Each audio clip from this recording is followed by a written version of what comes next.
il nous a semblé évident d'être présents sur cette journée dédiée à la prévention et à l'innovation de la FRTP, étant nous-mêmes membres de la commission santé-sécurité. À ce titre, nous présenterons deux projets. Le projet Risque Poli, qui a été traité dans le cadre de notre projet Culture Prévention, et un autre projet qui s'intitule Quiz RPS, qui traite d'une façon ludique les risques psychosociaux. Ce sera l'occasion de présenter nos travaux sur le risque cardiovasculaire.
Vous m'entendez? Oui, c'est bon.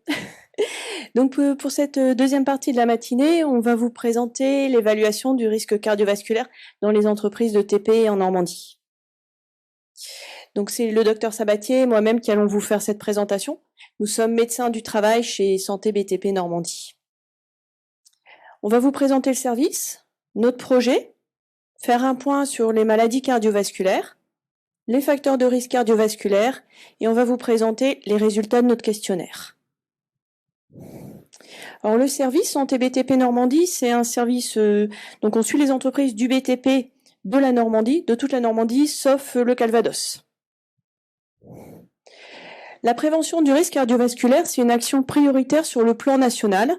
Elle a été déclinée en plan régional de santé au travail et nous, au niveau du service, on l'a repris en projet de service. En notre cible, pour cette évaluation du risque cardiovasculaire, ce sont toutes les entreprises de TP que nous suivons. Les objectifs de notre étude, c'est d'évaluer le risque cardiovasculaire et de définir des axes de prévention. Alors, notre projet, il se déroule en 3 étapes. Tout d'abord, un questionnaire d'évaluation des facteurs de risque cardiovasculaire. Donc cette étape-là, elle est terminée. La deuxième partie qui est en cours, c'est les études de poste sur les chantiers, avec un enregistrement de la fréquence cardiaque. Donc on fait des études de poste sur les salariés qui font les enrobés à la main. Et la troisième partie, ce sera le parcours du cœur à Saint-Lô. Donc vous pouvez retenir la date, ce sera le 29 septembre. Alors là, on va faire un bref rappel sur les maladies cardiovasculaires qui nous intéressent ici, à savoir infarctus essentiellement et accident vasculaire cérébral. Il faut savoir qu'en France, c'est la deuxième cause de décès après les cancers. Et si on reprend les chiffres au niveau de la CARSAT sur les accidents mortels dans le secteur du BTP, plus de 40% des décès en accident de travail sont liés à des malaises dont on peut légitimement imputer en fait à une origine cardiovasculaire. Alors, reprendre un petit peu des notions sur l'hypertension artérielle, enfin ce qu'on appelle l'HTA. Donc la pression artérielle, c'est quoi? En fait, tout part du cœur qui, lorsqu'il va se contracter, va chasser du sang vers les artères pour amener en fait l'oxygène un petit peu partout dans le corps. Et c'est ce sang qui arrive en fait dans les artères qui va entraîner une pression sur les parois des artères. Et c'est cette pression qu'on va mesurer avec le tensiomètre. On va avoir 2 chiffres. La pression, en fait, la première pression qui est le plus haut chiffre, qui va être ce qu'on appelle la pression systolique, c'est donc au moment où en fait le cœur se contracte, ça va être le plus haut chiffre et il se doit d'être en dessous ou égal en fait à 14. Et le deuxième chiffre, c'est au moment où le cœur se relâche et là où on ne doit pas dépasser 9. Alors, sachant qu'on parle d'hypertension, si on est en fait au-dessus de 14 ou au-dessus de 9. L'infarctus du myocarde, donc là vous le voyez en fait le cœur. Le cœur, pour fonctionner, il a besoin aussi de recevoir de l'oxygène. Il est au fil du temps, ce qui peut se passer, c'est qu'au niveau des artères, elles viennent progressivement se boucher par de la sclérose, par des plaques de graisse qui vont s'allier à d'autres types de cellules. Et en fait, on va arriver à un moment donné où le tissu ne va plus être irrigué. Et c'est ce qui va se passer, ça va être l'infarctus du myocarde. Si on n'intervient pas, en fait, il va y avoir une partie du cœur qui va mourir, qui va nécroser. Alors, comment on reconnaît en fait les signes d'un infarctus ? Le plus classique, c'est la douleur dans la poitrine, qui est vraiment une douleur qui serre, qui est vraiment une douleur en étau, qui peut irradier dans la mâchoire, qui peut irradier dans le bras gauche. Ça peut être des nausées, des vomissements, des troubles digestifs, un essoufflement, une anxiété. Et puis, il faut toujours se méfier aussi des signes plus insidieux, plus sournois chez la femme, qui vont être plus un épuisement, plus un trouble de l'appétit, qui sont en fait beaucoup plus sournois que chez l'homme. Au niveau de l'accident vasculaire cérébral, on va retrouver le même mécanisme, c'est-à-dire qu'en fait l'artère qui se bouche et donc en fait on risque de tuer une zone du cerveau où par un phénomène de pression excessive, le vaisseau va éclater et va inonder le cerveau. Ça va se traduire par quoi ? Ça va se traduire soit par une paralysie d'une partie du corps, par une paralysie au niveau de la face qui va se traduire par une bouche qui part de travers et ou éventuellement des troubles de la parole. Il y a d'autres signes, mais ce sont les plus emblématiques, les plus fréquents. Alors tout ça pour dire en fait que avec le gyrophare, c'est à chaque fois en fait l'infarctus comme l'accident vasculaire cérébral, ce sont vraiment en fait des urgences.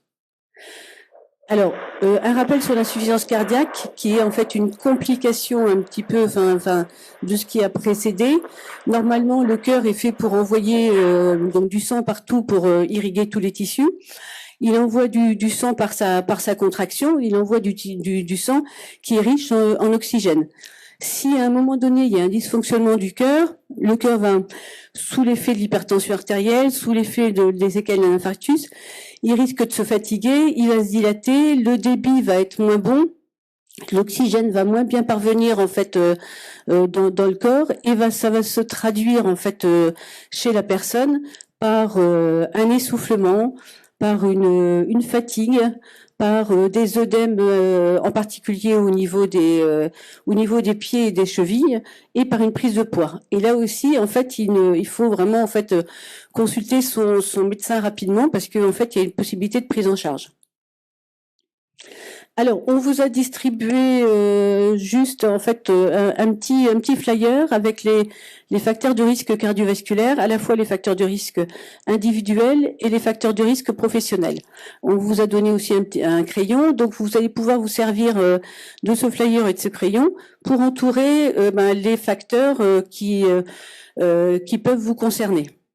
Alors, on va avoir d'abord les facteurs individuels, qui vont d'abord être l'hérédité, le sexe, l'âge, facteurs sur lesquels on peut difficilement intervenir. Et puis à côté de ça, on a les facteurs ce qu'on appelle modifiables qui apparaissent ici, où là en fait on va avoir l'hypertension artérielle, la sédentarité, à ne pas confondre avec le manque d'activité physique, le diabète, le stress, l'alimentation, le surpoids, l'obésité, les alcools, drogues et tabac, et puis en fait les troubles des graisses avec le cholestérol élevé. Alors en dehors de ces facteurs d'hérédité, sexe et âge, on est là clairement sur des facteurs individuels mais qui sont tous modifiables. On le détaillera après, en fait, on détaillera comment on peut les prévenir et comment on peut les modifier. Et puis viennent ensuite les facteurs de risque cardiovasculaire d'origine professionnelle, où là on a les heures de travail avec des amplitudes qui dépassent les 10 heures par jour, le travail de nuit, le travail posté, les déplacements, l'exposition en fait à des températures très froides ou au contraire très chaudes, l'exposition au bruit, la sédentarité, l'exposition aux fumées diesel et puis les efforts physiques intenses. Et là, on détaillera aussi en fait sur les résultats et éventuellement les pistes de prévention.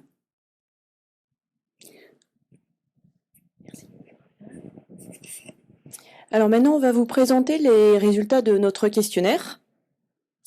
Donc le questionnaire, on a interrogé nos salariés du TP, donc lors des visites médicales et des entretiens infirmiers. On a 520 salariés qui ont été interrogés, qui ont participé à cette étude, ce qui représente une majorité d'hommes, 95% d'hommes et 5% de femmes. Donc ces questionnaires, on les a réalisés sur un délai de 3 mois. Ici, vous avez la population questionnée par poste et par genre.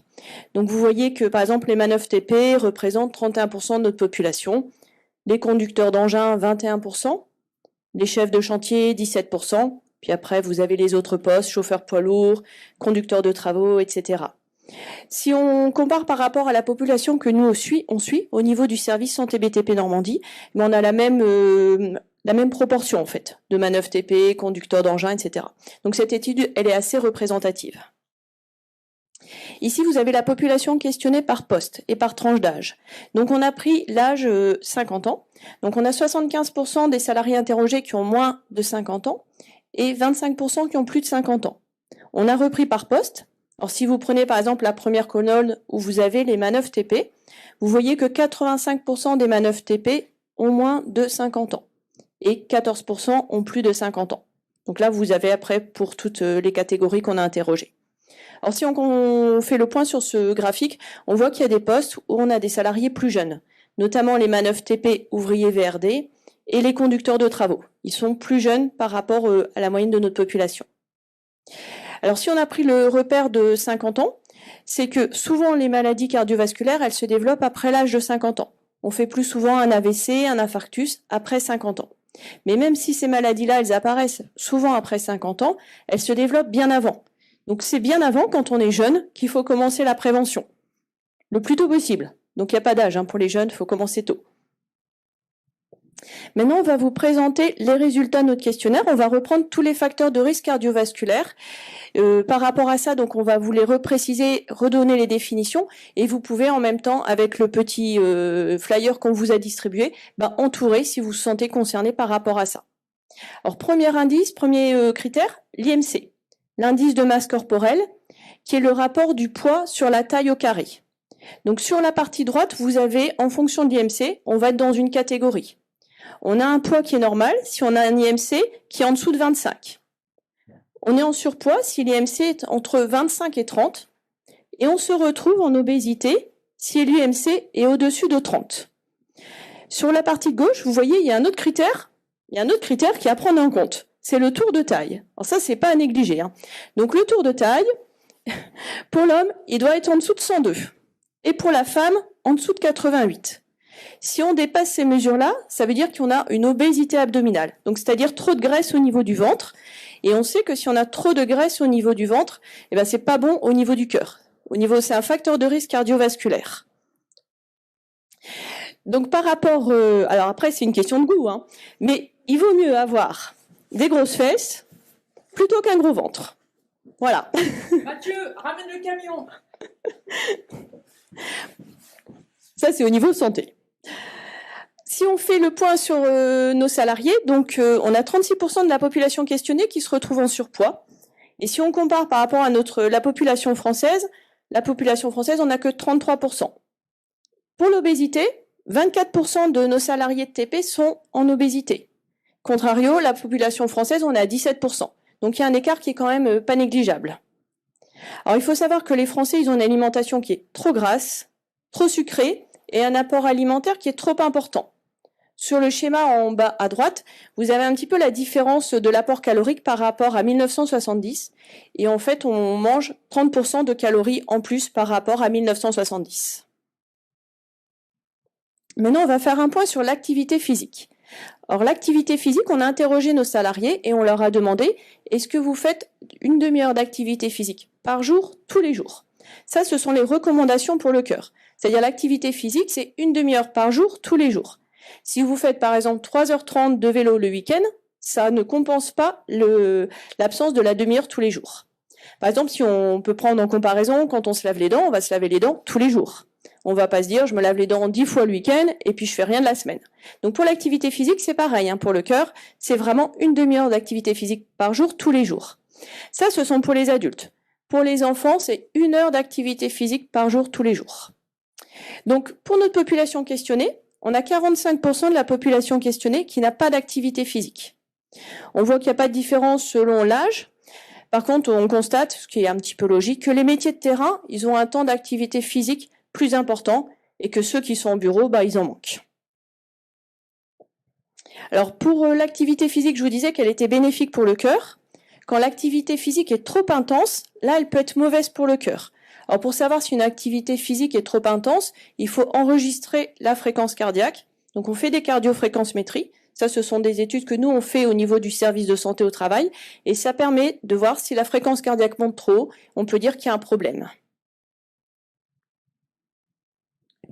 Alors, on a interrogé ensuite, on a proposé en fait un questionnaire sur l'alimentation avec plusieurs items qui étaient la notion de prendre ou pas un petit déjeuner, le fait de grignoter ou pas, la prise de boissons sucrées plus de 4 fois par semaine, la prise de pâtisserie plus de 4 fois par semaine, la durée du repas de moins de 30 minutes et le ressalage. Donc là, on a voulu mettre le focus sur 3 points de vigilance qui ressortaient en fait, qui étaient les plus marquants dans les résultats des questionnaires, qui étaient le ressalage, l'alimentation trop sucrée et puis le temps de repas un peu court. Pour ce qui est du sel, on sait que les recommandations en France sont de 5 grammes de sel par jour. Et on se rend compte qu'au niveau en fait de la population, on est plus à une consommation de 10-12 grammes de sel, voire 15 grammes de sel par jour. Donc le double, voire le triple de ce qui est recommandé. Pour vous donner une idée, ça représente une cuillère à café, 5 grammes de sel. Et à titre d'exemple, mais il y en a bien d'autres, et on vous propose sur notre stand d'ailleurs en fait une petite brochure sur le sel caché. Un quart de baguette, c'est 1 gramme de sel, 5 tranches de saucisson sec, mais 5 rondelles fines de saucisson sec, c'est 2,5 grammes. Donc ça va quand même très très vite, quoi. Deuxième point, c'est la consommation de sucre. On dit bien aussi que c'est 25 grammes de sucre maximum par jour, l'équivalent de 6 cuillerées à café. Ça va très vite et ça va d'autant plus vite si en particulier on prend des boissons sucrées, que ce soit en fait des sodas, des jus de fruits industriels ou des boissons énergisantes. Alors, je ne sais pas si vous voyez, en fait, là, on a vu l'équivalent de pierre de sucre devant pour un verre correspondant à ces jus de fruits, ces sodas. On va très vite sur 5, 6, 7, voire 8 pierres de sucre pour un verre de ce type de boisson. Et puis le troisième élément, parce qu'en fait, on voulait insister là-dessus, parce qu'on voit aussi apparaître au niveau des entreprises des temps de repas le midi qui sont de plus en plus courts, et en particulier des gens qui font le choix en fait de faire un repas en moins de 30 minutes. Alors, d'une part pour une raison d'organisation, en fait, je dirais peut-être familiale, et puis quelquefois aussi parce qu'en fait, ils font le choix d'un repas très rapidement pris, genre formule qui se développe de plus en plus avec la formule sandwich, pâtisserie et puis et soda. Alors c'est vrai qu'en interrogeant les salariés, on en a très peu qui nous répondent quand ils prennent cette formule-là, qui ne prennent que la bouteille d'eau en guise dans la formule. Donc en général, ils prennent la formule complète et en particulier avec la boisson sucrée. Donc du coup, en fait, on explose un peu les apports.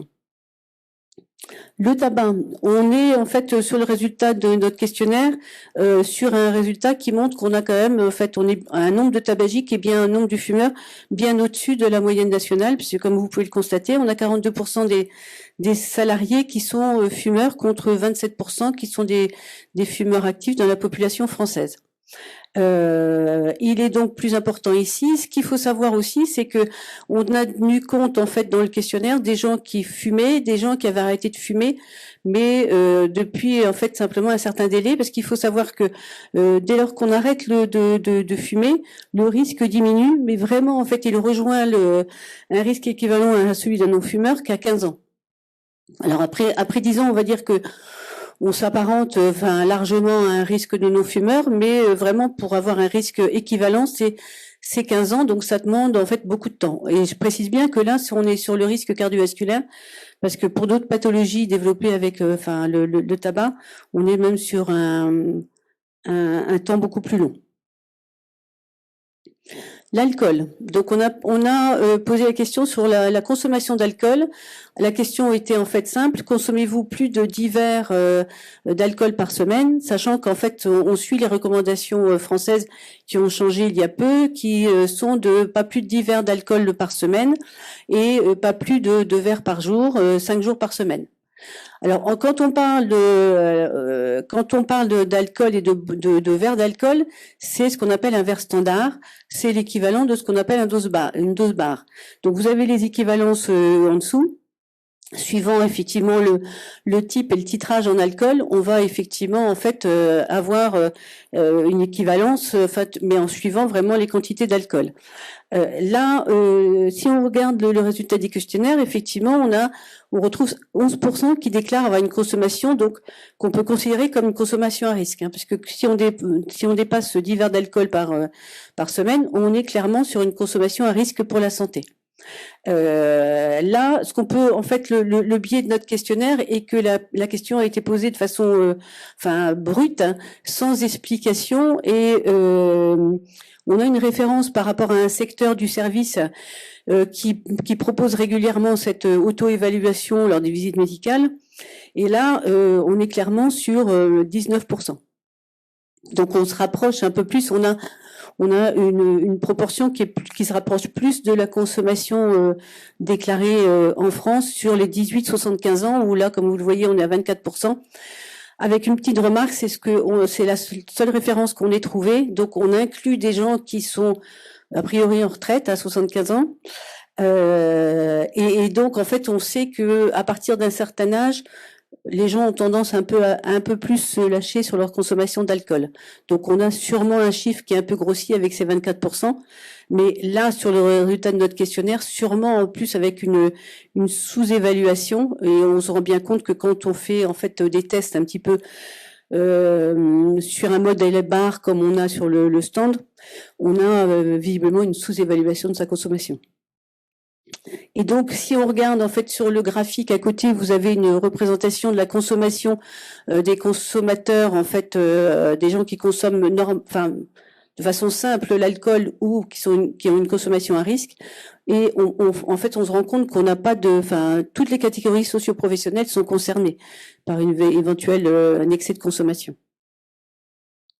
Alors, au niveau des drogues, on a une consommation déclarée de drogue, je dis bien une consommation déclarée, qui est de 2%, sachant qu'en France, on est plus à 10% qui déclarent au moins l'usage de cannabis. Alors, je dirais que sur l'alcool, il y a des réticences pour déclarer sa consommation. Sur les drogues, je pense que la réticence est encore plus grande parce que ça reste un sujet encore plus tabou. Alors, on a des populations de jeunes salariés qui en parlent un petit peu plus facilement. Mais on sent quand même qu'il y a une réticence et puis quelquefois il faut vraiment insister pour avoir une réponse vraiment franche. Donc, on peut penser que là aussi on est sur une sous-évaluation, une sous-déclaration.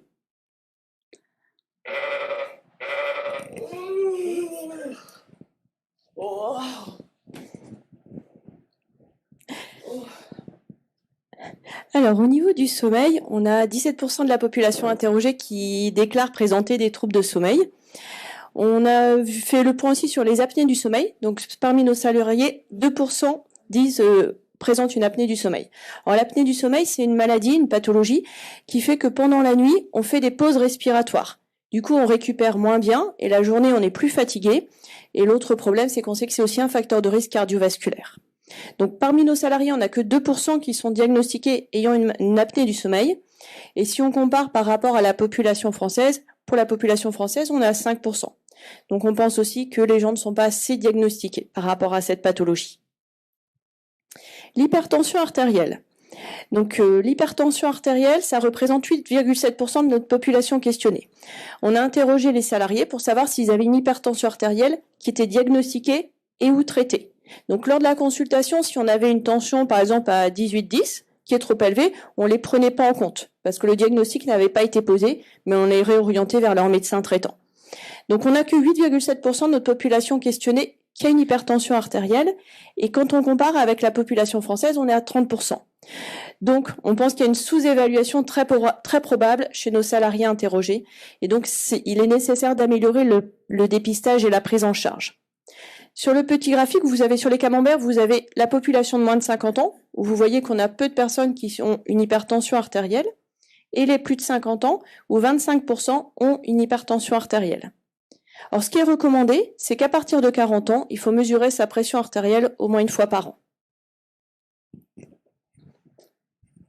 Alors, question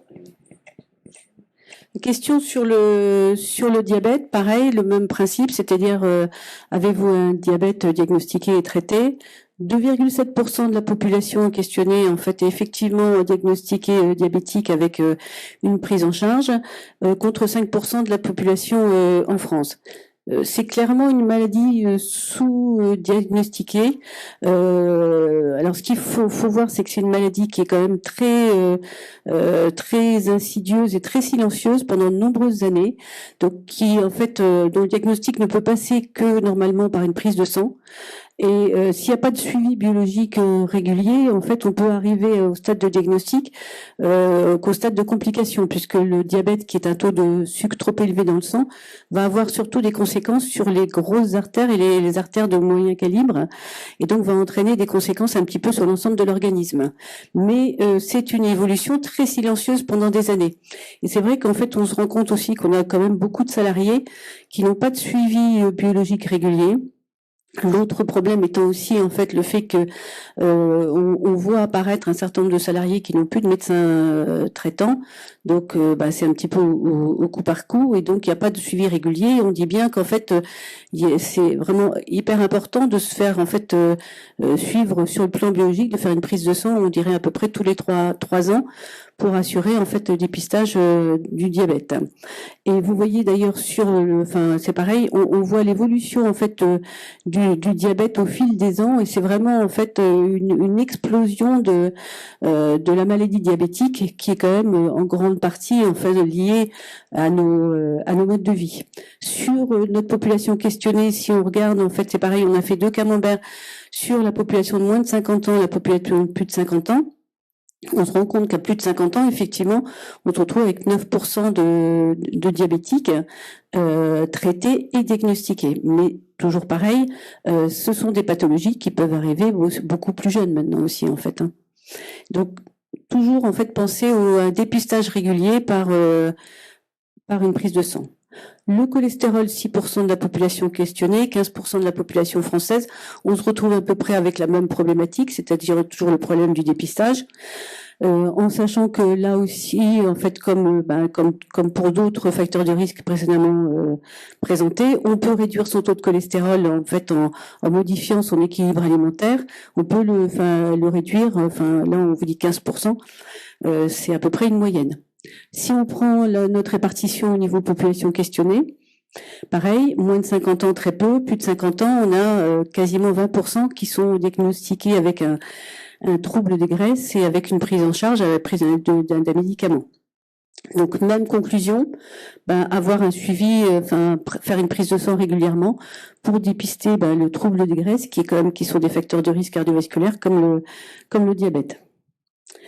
Question posée sur le stress, qui était le stress, soit le stress privé, soit le stress au travail, soit le stress mixte, c'est-à-dire privé et professionnel.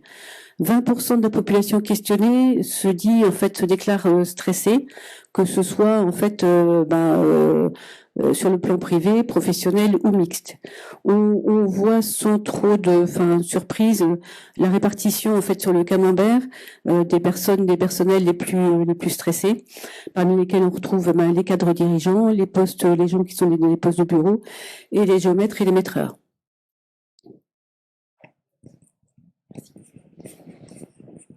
Alors maintenant, on va passer aux facteurs de risque professionnels.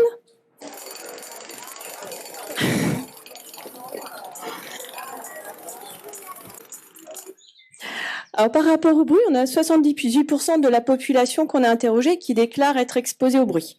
Alors, les plus exposés, ce sont les gens qui sont sur les chantiers, les manœuvres, les chefs d'équipe et les conducteurs d'engins. Alors, les recommandations par rapport au bruit, donc quand il y a un achat de matériel, c'est privilégier du matériel le moins bruyant possible, bien assurer l'entretien des engins, travailler à distance du bruit quand c'est possible, et si on est exposé au bruit, porter des protections auditives adaptées. La sédentarité professionnelle. Donc la sédentarité professionnelle, c'est quand on passe plus de la moitié de sa journée assis. Sur nos salariés que nous avons interrogés, 32% des personnes questionnées sont sédentaires. Donc si on voit sur le graphique sur la droite, vous voyez quelles sont les personnes qui sont les plus sédentaires par rapport à leur poste de travail. Et vous pouvez voir que nous avons les conducteurs d'engins, les chauffeurs poids lourds, les gens de bureau. Donc il n'y a pas que les gens de bureau qui sont sédentaires, les conducteurs d'engins, les chauffeurs poids lourds sont sédentaires aussi. Et ça, c'est un facteur de risque professionnel important. Si on compare par rapport à la population française, on a 38% des 18-64 ans qui sont sédentaires. Les efforts physiques au travail. On a interrogé nos salariés en demandant « Est-ce que vous faites des efforts physiques au travail ?» 63% de la population interrogée dit qu'ils font des efforts physiques au travail. Donc comme je vous expliquais tout à l'heure, l'activité physique, elle est bénéfique pour la santé et ce qui peut poser souci, c'est l'intensité. Et donc l'intensité, pour évaluer l'intensité de l'effort physique, il faut réaliser une cardiofréquencemétrie. Donc vous voyez, on met une ceinture au niveau de la poitrine et ça permet d'enregistrer la fréquence cardiaque tout au long de la journée et de la rattacher à des tâches. On compare le salarié par rapport à sa fréquence cardiaque par rapport à certaines tâches, par rapport à sa fréquence cardiaque au repos. Donc il est son propre contrôle. Si la fréquence cardiaque monte trop haut, on va dire que le travail est trop intense et que ça pose des soucis pour sa santé.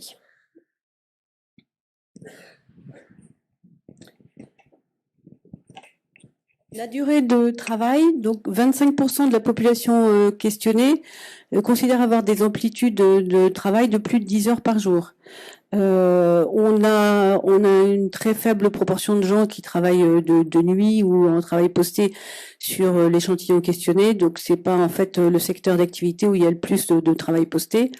Et puis en fait, si on regarde les postes les plus concernés, ce sont les gens qui sont attachés au chantier, les conducteurs d'engins ou les chauffeurs poids lourds, qui sont en fait au niveau du chantier les plus concernés par les amplitudes horaires, et puis arrivent largement en tête, effectivement, les cadres dirigeants.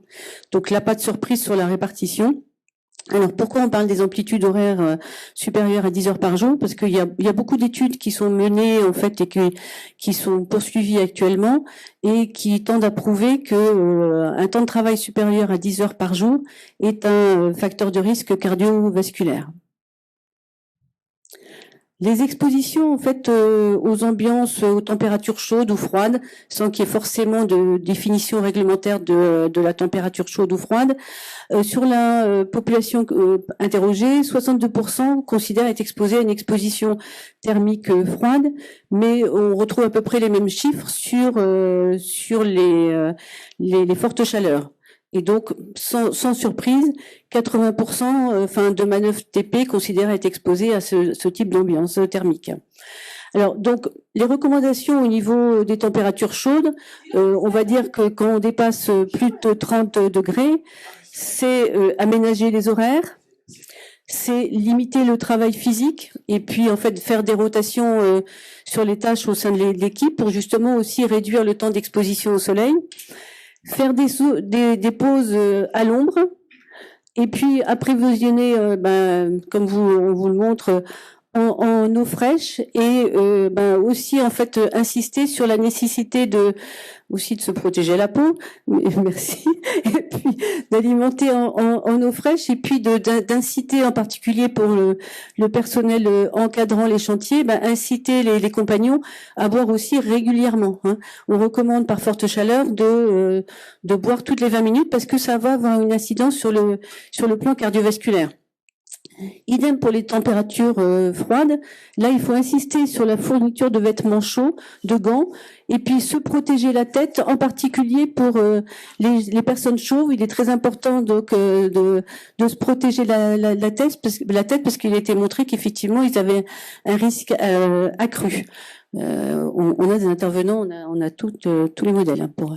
Et donc prévoir aussi des pauses en zone chauffée et puis avec des boissons chaudes bien sûr. Et puis je pense qu'il faut insister là aussi parce qu'on insiste beaucoup sur l'exposition aux fortes chaleurs, mais je pense qu'il faut insister aussi beaucoup sur lorsqu'on est exposé au froid, il est très important aussi de s'hydrater régulièrement.